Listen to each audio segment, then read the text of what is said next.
Welcome to Chillin' 101. We hope this video helps. You'll start by enabling AssistiveTouch so you can trigger screenshots without hardware buttons.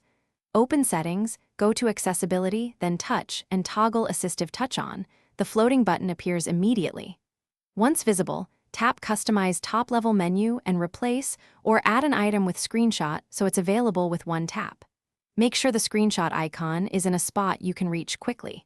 This step creates the shortcut you'll use. Don't skip customizing the menu, because that's how you avoid button combinations.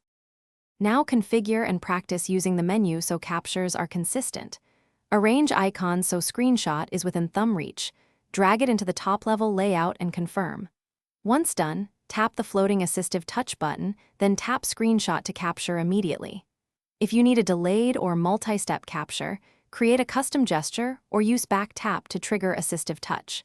Make sure to test a few times. Each tap saves to photos, so confirm your image appears, and the HUD briefly flashes to indicate. Finish by locating your screenshot and editing if needed.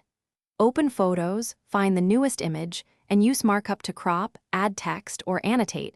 This is handy for sharing instructions. If the screenshot option doesn't respond, make sure AssistiveTouch is enabled and the screenshot action is assigned.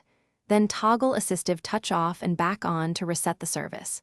If problems persist, restart your device and reassign the menu item. That resolves most hiccups and gets you back to quick captures.